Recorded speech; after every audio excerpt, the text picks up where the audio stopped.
Kasi ito po yung OFW, no? 10 years in MLM industry. So matagal na rin, no?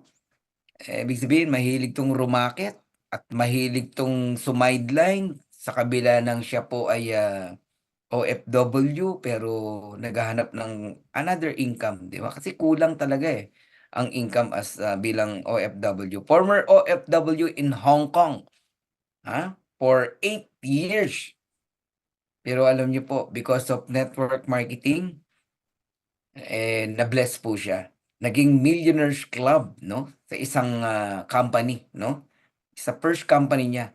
At hindi malayo na maging millionaires uli siya, maging millionaire club din siya, no? Dito sa Live Good. Higit pa, no? So, Millionaires Club in first company and top 58 business owner para mapunta ka sa top. Abay, malupit ka, no? Magaling tong tao na to. Ayan, business owner. Ngayon po ay gold rank na siya in Live Good, no? Single mom. Okay? Pero ewan ko po kung naghahanap kung ikaw'y naghahanap, husgahan nyo. Kayo na humusga pag nakita nyo, ha? Okay? Binenta no? Okay, so gold rank in Live Good, single mom, and she is also a good singer, ha? And Wow. wag natin ipatagalin pa. Okay? Abay, tawagin na natin ang ating sharer. Ayan, Coach Sherry. Yes, I am Sherry Pardilio. Former OFW po ako in Hong Kong for 8 years, guys. Millionaires Club in my previous company. This is my second company. Top 500 consistent and I am top 58 sa previous na company namin. And 10 years po in MLM business. And gold rank dito sa Live Good and thank God. And aside sa nagli-Live Good po ako, meron din pa akong mga business sa labas. And I am a single mom. Yes, tama si Coach Fernan. And hindi pa ako naghahanap kasi gusto ko munang fokusan yung negosyo ko. Kasi Yun. guys, Tama yan, tama yan. naniniwala kasi ako once na nagkaroon ka ng relationship dito na hindi ka pa nagiging successful, na wala ka pang na ipapakita sa tao, nahahati po yung oras mo. So, focus muna sa negosyo and time will come, no? Sa yung tamang tao para sa iyo, kung maging tamang tao ka na, darating din po yan. So anyway, fokusan ko lang po guys yung pagiging OFW ko, kung bakit ako nakapag-for good doing the business 1 year and 6 months. No, sobrang higpit yung boss ko before. No, sabi nga nila, kahit ano man yung balakid na ginagawa mo yung business, kailangan gumawa ka ng paraan. And alam mo dapat, no, guys, na alam mo yung top priority mo, yun yung ginawa ko. And sa CR po ang pinaka-opisina ko kasi bawal po ang cellphone sa loob ng bahay ng amo. And yes, kung nakikita nyo yung slide ko guys, doing the business part-time in Hong Kong. So kung nakikita nyo po diyan, nandyan po ako sa part.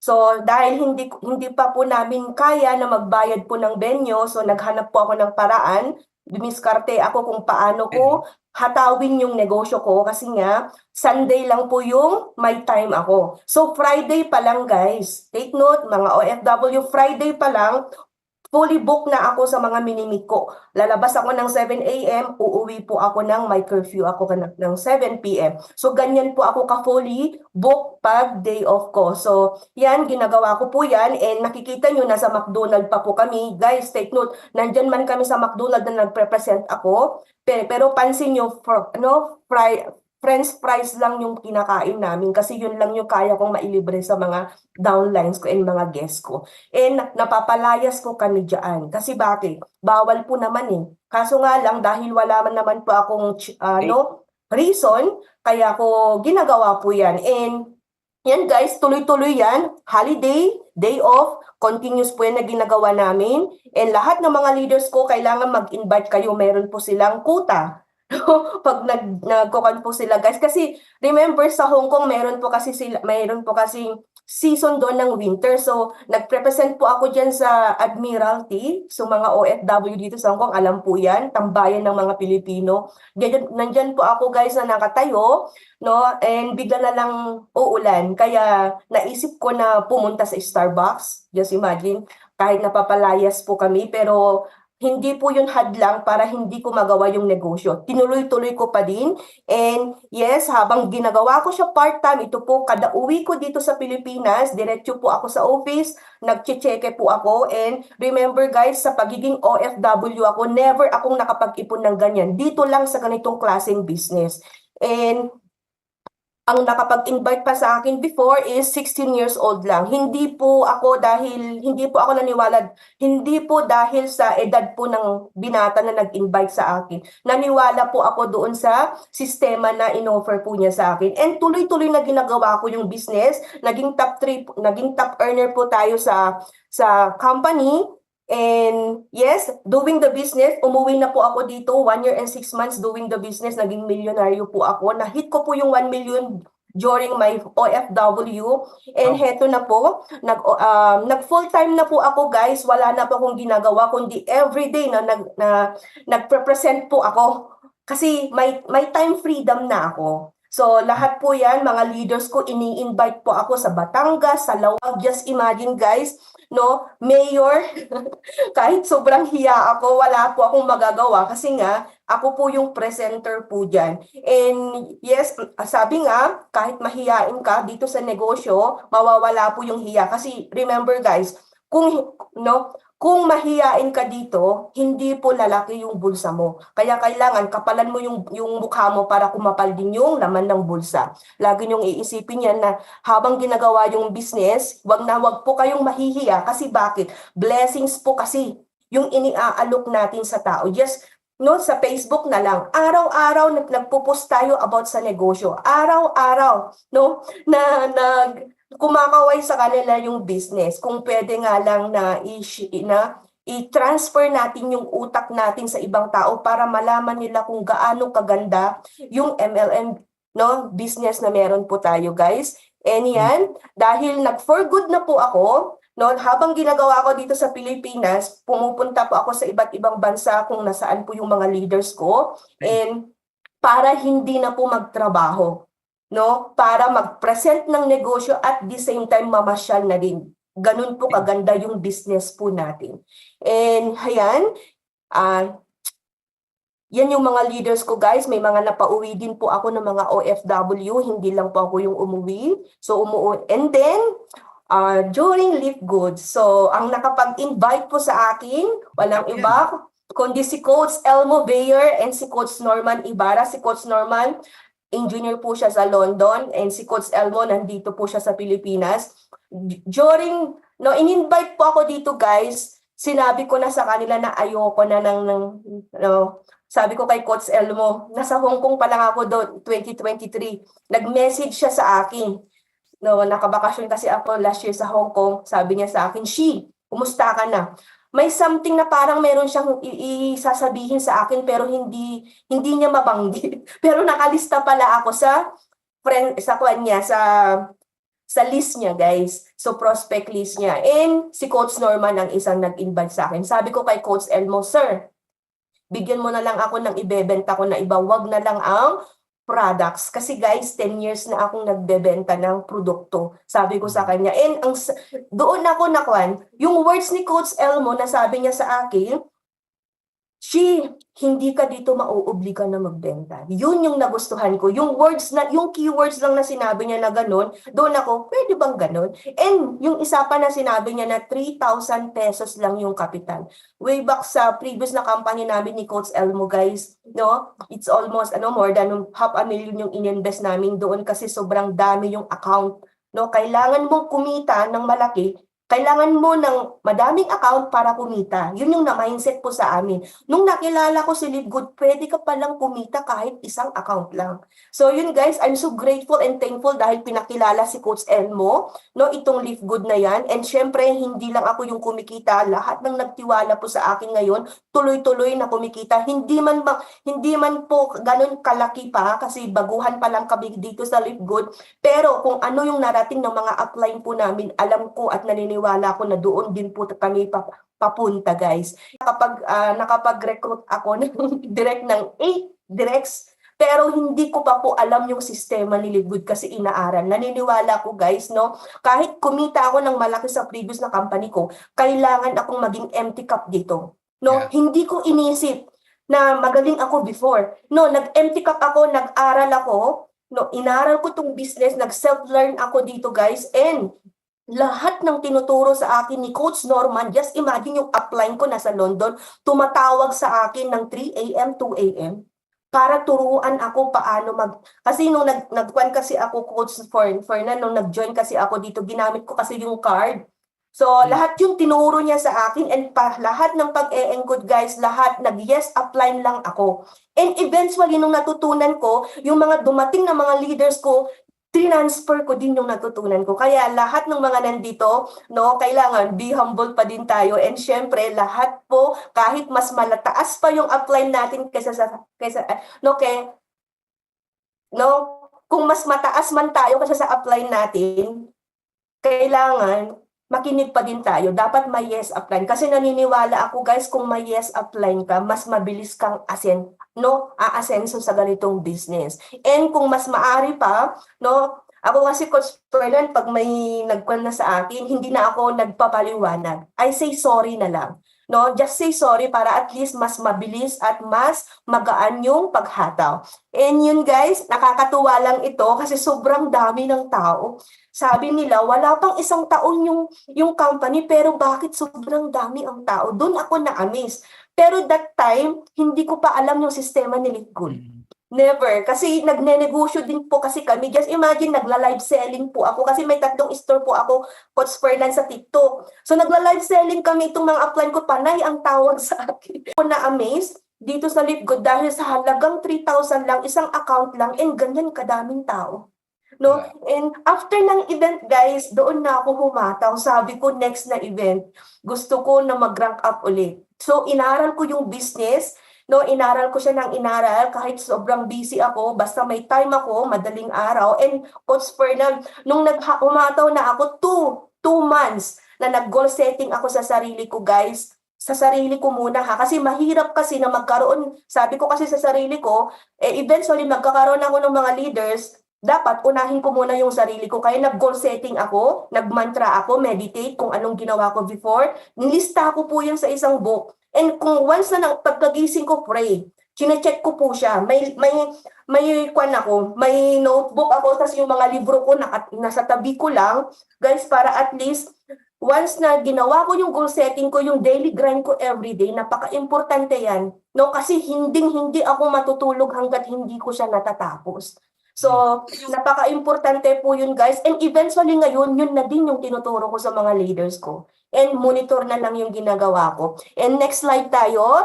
And yes, I am gold rank and hitting platinum rank na din po tayo guys. And congratulations yung 6 kanina na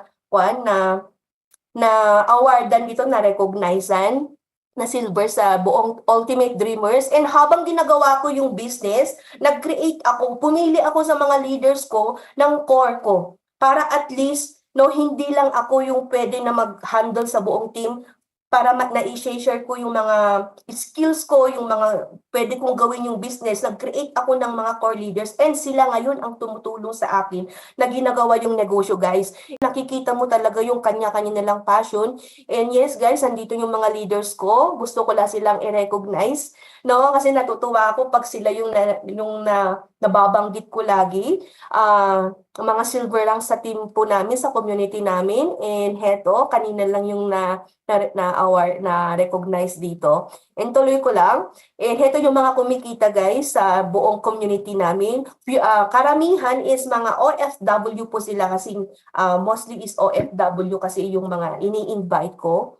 And yan, dahil busy nga ako, sabi ko may mga business po ako na inaatupag din. Pero guys, no, kahit ano man, lahat ng meron man ako ngayon galing po sa MLM industry. Kaya sobrang thankful ako dito sa negosyo na ito kasi hindi po ako magkakaroon ng ganyan kung hindi po sa negosyo na ito. Kasi 8 years po ako sa pagiging OFW, ni wala po akong naipundar, wala din po akong naipon. Dito lang sa industry na ito. And yes, dahil din sa industry na ito guys, no, ang sarap ng feeling na habang kumikita ka na ititreat mo yung buong family mo.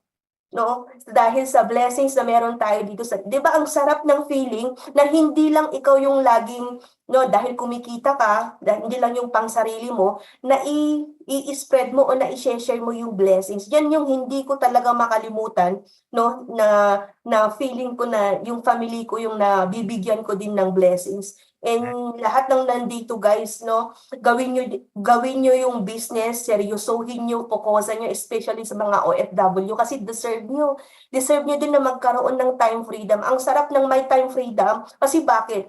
Nagigising ka sa gusto mong magising, natutulog ka sa gusto mong matulog, lalabas ka kahit anong oras na gusto mo kasi walang nagmamandon na sa'yo. And kasama mo pa yung family mo guys.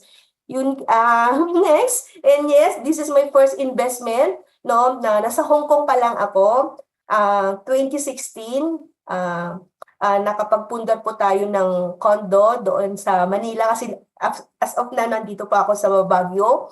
And I'm so grateful guys, sobrang thankful ako sa ganitong business talaga kasi siya po talaga yung nakapagpabago. Hindi lang po sa laman ng bulsa ko, laman ng savings ko, kundi yung buong pagkatao ko. Bilang isang single mom, sobrang hirap talaga kasi wala akong inaasahan na ibang tao na tutulong sa akin. Ako din yung breadwinner sa family namin guys, and ako lang yung mag-isang babae. So lahat ako po lahat, pero dahil sa ganitong business na buhay ulit yung pangarap ko. And heto na, my deepest why. So, mai-play lang ako sa mga OFW. Hopefully, makarelate kayo sa akin kung bakit ako nagsipag ng bonggang-bongga.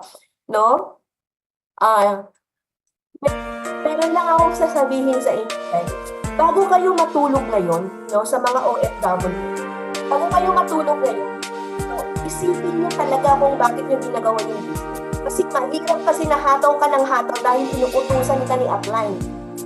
Pinupush ka ni upline dahil may deadline ka. Pero kailangan mo unang malaman kung ano ba talaga yung deepest way mo. Ano ba talaga yung nagmo-motivate sa'yo para gawin mo. Kasi kung alam mo, yung deepest way mo dito guys, kahit ano man yung balakid, kahit ano man yung challenge sa na dumarating sa buhay mo, hindi ka titigil Mas lalong titibay ka kasi bakit? Nakikita mo yung deepest way mo. And yes guys, yung anak ko ang dahilan, kaya ako nagsipag. Kasi kung wala yung anak ko, marahil nasa Canada na din po ako, nag-cross country dapat ako sa Hong Kong. Pero dahil gusto ko na maalagaan yung anak ko habang nandito ako sa Pilipinas. Kasi take note guys, sa 8 years ko sa Hong Kong, ang dami kong naririnig na yung mga anak nila may asawa na. Yun yung ayaw kong mangyari sa anak ko, sabi ko. Kasi maaga akong nag-asawa. Yes, maaga akong nag-asawa guys, 17 years old. So just imagine, kaya sabi ko, ayaw kong mangyari sa akin yung nangyari sa anak ko. Kaya sabi ko, uuwi ako. Kasi lagi niyong tatandaan, ang pera kahit saan ka mapunta, basta masipag ka, nandyan lang naman Tama ba? Pero, ang oras na lumipas na hindi mo na dapat na maibalik pa, kaya hatawin nyo yung business para sa mga mahal nyo sa buhay. And, patapos na po ako. Meron lang po akong iiwan sa inyo. Lagi mo lang sipagan. Habang nag-aantay ka sa resulta, mas lalo mo galingan at i-push na mag-improve ka palalo. Huwag mo munang tignan yung income guys. Kasi once na tinitignan mo yung income, mas lalong bumabagal ka. Mas lalong lumalayo yung pera sa'yo. Ang pagtuunan mo ng pansin yung daily grind mo or yung araw-araw mo na ginagawa. Ang kasunod na lang yan yung matinding income at resulta na gusto mo. Stay consistent. Sa mga baguhan dito, wag ka na munang patulog-tulog. Tignan mo muna kung ano yung goal mo. Kasi bakit? No, di ba doon din naman tayo papunta? No, na habang buhay na tayo matutulog. Bakit ngayon hindi mo pa hatawin para habang buhay ka pa, 'di ba? Ang no malanghap mo o ma-feel mo yung sarap na buhay. Ang sarap ng feeling pag may pera ka. Nagagawa mo lahat ng bagay at saka syempre na i-provide mo yung pangangailangan ng family mo. And ayun, all glory and honor belongs to you, O Lord. And thank you and back to you, host. Hopefully, meron po kayong nakuha sa akin as an OFW before. Wow, wow, wow. Yeah. Galing. Guys, alam ko marami kayong napulot, no, coaches, sa sharing ni Cheryl, no? Relate na relate tayo, di ba? Yes. Meron akong isang na appreciate ko talaga, no? Na-observe ko lang to sa mga network marketer. Lahatin mo na, general, okay? Iba talaga pag dumaan sa hirap sa pagne-network. Yung ginagawa niya sa park, no? I don't know, sa Admiral, baka sa Blackman, nagpunta rin ng mga yan, di ba? Yes. Donald, Jolly, kung saan-saan, no? Umulan, bumagyo. Walang reason para hindi mo to magawa. Basta gusto, may paraan Napansin ko lang yung mga dumaan sa ganong sitwasyon, presentation dito, kung saan-saan, di ba? Pinapalayas ng McDonald, ng ganito. Yan yung malulupit, no, ng mga networker at alam mong may pupuntahan, no, dito sa industriya. At hindi papayag yan na walang achievement o hindi mag-top. Kahit ano pasukin actually ng mga yan, no? Sigurado pupunta yan sa pagiging top. Kaya ask yourself, no, bago tayo maghanap ng anumang commission, income o resulta, ginagawa mo ba yung nakita mo sa sharing ni Cheryl, no? Yung mga presentation na yon, yung commitment na yon, di ba? Yung pagsunod sa coaches, sa upline, yung pagiging teachable and willingness na matuto, willingness na mag-top. Meron ka ba nun sa sarili mo? Yun ang itanong mo. Okay, coaches? Alam ko marami rin kayong gustong Isa lang yung i-highlight ko kay Cheryl, no? Sa kanya ko nakikita yung lagi nating naririnig na paggusto, di ba? Ginagawa ng paraan, di ba? Walang humadlang sa kanya, no? Kasi ang gusto niya talaga is yung matupad yung pangarap, yan yung deepest why na nakita natin kanina. So, talagang pag gusto mo, hindi po hadlang yung walang pera, hindi hadlang yung walang alam, hindi hadlang yung walang time, walang hadlang, no? Gagawa at gagawa ka ng paraan. No? So, yun yung nakita ko kay Cheryl. Kaya mabuhay ka, Cheryl. Marami kang na-inspire ngayong gabi na to. And I hope yung mga nakikinig, no, let's reflect, no? Magmuni-muni po tayo, no? Make Cheryl as our parang guide, no, sa ginagawa natin. Okay? Ako kaya ano na ba ginagawa ko? Baka naman puro lang ako reklamo, antay ng spillover, antay ng kita, no? Pero anong ginagawa ko, no? Siguro mag-reflect po tayo. Okay? Yes. So gusto, may paraan. Yan, no? Yan po yung ating message, no, from Cheryl na yan ang mensahe sa akin, no, ng mga narinig ko sa kanya ngayong gabi. Thank you, Coach Bird. Yes. Janet, meron ba? Nakakaiyak, sabi ni Alungkaya. Bakit ngayon lang dumating? Ano ba yan? Kumakanta ka ba o no? Nakakaiyak, bakit ngayon lang dumating si Live Good? Sana noon lang, una kong abroad sa Saudi. Basahin ko lang mahaba Sana nakita ko mama ko bago man nawala, pero stay strong ako dito kay Live Good. Never quit. Kahit may problema sa buhay ko. Hindi ako susuko kay Live Good. Ito na yung way na makauwi ako na mag-for good at full time. I love Live Good. Spillover maker ako kay Live Good. Alongkaya Christine ng Kuwait. Galing, Yeah. no? If Mm. I could get another chance, Woo! another walk, another dance with him, I'd play a song that will never end. How I'd love, love, Right. love to dance with my father again. Yeah. Grabe, no?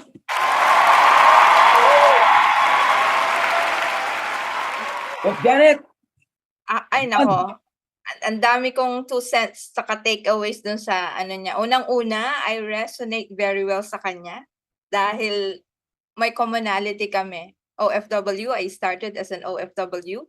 And yung pangalawa, as a single mom. Ako 20 years ng single mom. Pag Correct. single parent ka at single mom ka, talagang para kang superwoman. Kakayanin mo lahat regardless. No excuses talaga. Maulanan, maambunan. To that extent na hindi ka mahiya. Talagang walang hiya ka in a good way. Di ba? Ayan. So, nakita ko sa kanya ang power of resilience na kahit nare-reject, kahit pinapalayas, tuloy-tuloy pa rin. Ganun talaga. No? Kasi mas malalim yung hugot mo The deeper your why, di ba?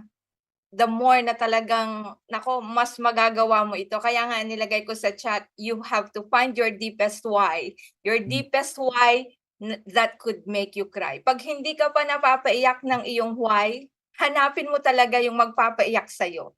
And that will give you the power. Yun yung magiging strength mo na kahit na maraming ma-reject ka, alam ko tama to. Alam kong live good, my value. Tuloy-tuloy ako dito. Kahit na bumaba yung rank ko, kahit na malagasan, I don't care. I know merong value ang live good.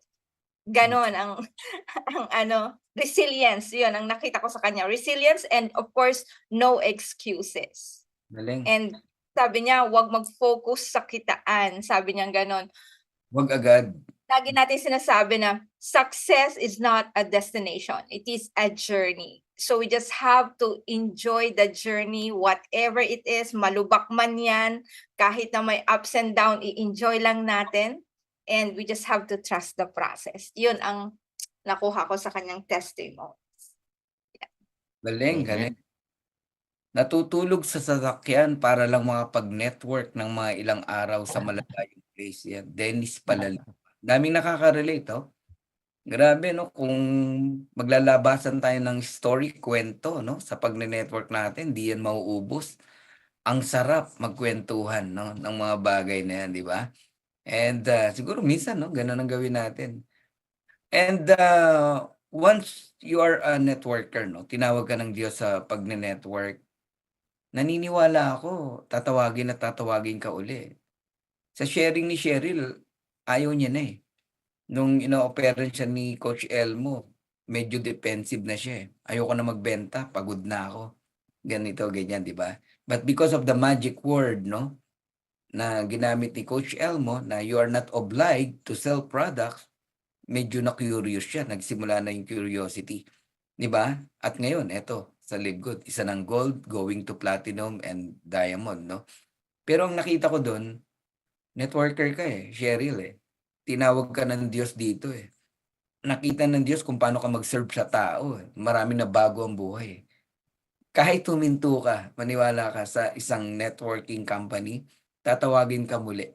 Tama nga yung sinabi nila up na kwan. Madami kasing ibang company na nag-invite din sa akin. Pinuntahan pa ako dito sa Baguio. Kaso ayoko din kasing magpaasa. So, nagdi-direct ako na wag muna, pahinga muna ako kasi may negosyo pa kami na inaatupag. Yung trust Kasi yung 3,000 kasi up for none, hindi naman, maliit lang na bagay yun sa mga negosyante. Compare naman sa nilabas na sa previous. Kaso nga lang, hindi ko talaga dapat gagawin ito. Kasi ayoko na Pero yung sinabi sa akin yung isang may-ari ng company din, we evolve, sasabihin ko na. Blood networker ka, kaya hahabulin ka araw-araw. Sabi ko, totoo pala yung sinabi niya. Sabi ko gano'n. So, yun. And naniniwala naman ako Na nung pinakita kasi sa akin ni Coach Elmo yung income niya, doon ako na-amaze up, Fernan. Sabi ko, gusto ko yung kinikita mo. Pero hindi ako nag-focus doon sa resulta ni Coach Elmo. Kasi nag-one-on-one kami eh. Through, pinakita niya talaga sa akin yung website niya. So sabi ko, gusto ko yung ini-income mo. So, paano mo siya ginawa? Yung ang gusto kong malaman, yung proseso, hindi ko kailangan yung income. Kasi once naniniwala kasi ako na once na ginawa ko yung proseso na ginawa ni Coach Fernan, yung income niya, magiging income ko din in the future. Mm. Ganun ang ano, pagtingin, di ba? Sa pag tinrabaho mo to, di ba? Ang alamin mo paano ginawa ng isang tao. Susundan mo yung yapak niya, di ba? Doon ka pupunta at maniwala ka na yun ang pupuntahan mo. Daming learning, no? Coach Janet, Coach Bird, no? Sa totoo Yes. lang. Mhm. Kaya nga, abutin tayo ng mga 4 AM siguro, di ba? Mga ano. 9:32 na pala, Ito, no? basahin ko lang from Jennifer Cruz, no? Single mom din pala si Alongkaya, sabi niya. Pag single mom, palaban. Sabi ni Jennifer Cruz, attend lang tayo coach. Lahat naman ng Zoom topic para sa atin naman po ito. Lahat ng topic dito. Ayun, paano natin gagawin ang business ng Live Good? Paano mo mapapabilis ang pagbabago ng buhay natin? Okay lang mapagod. Normal na po yan. Nangyayari sa inyo. Pero sa labas, kahit mapagod ka, walang pag-asenso. At di pa rin mababago ang buhay mo. Bakit? Wala kang tamang sistema. Sa Live Good, magpakapagod ka na. Bakit? Nasa tamang sistema ka na. Go for diamond. Haba, no? Jennifer Cruz. Ayun. So, yun nga, siguro, napaaga lang, no, na pakita sa'yo ng Lord yung tamang kumpanya. Andito ka na sa tamang kumpanya, no? Coach Cheryl Pardillo. Ako, witness si Coach Purdy, no? Since 1997, wala akong ikinabuhay kundi network marketing. Never ako yung nasunog, yung sinasabing sunog na ako eh. Never kong naranasan yun, napaso, ganyan. Simply because, before we join, no? Nila Coach Purdy sa isang kumpanya, kini-check talaga namin everything. Hindi kami pasok ng pasok, meron lang, dinoble lang yung matrix, papasok ka na. Hindi gano'n ang pagtingin ng marketing plan ng isang kumpanya. Paano kung may lumabas na $1 ang matrix kada isang tao, susugod ka kaagad kahit scam mo, 'di ba? Mali na agad, eh. Hindi gano'n po ang basehan. Meron kasi akong narinig na gano'n, Coach Janet, 'di ba? Isipin mo dinoble lang yung matrix, eh, ang ganda na daw. Maganda na agad, hello? Hindi mo alam yung nagtayo nun pala, dati lang nagtayo ng isang kumpanya, bigla na lang sinara yung kumpanya niya. Meron ng a little background of negative, 'di ba? Yung mga tao hindi na nakuha yung komisyon, tapos yung products hindi na ni-release sa mga nag-invest. At yun din ang may-ari nung nagtayo na yun. Wag na tayo mag-mention ng name, no? Pero yun po yun. Okay?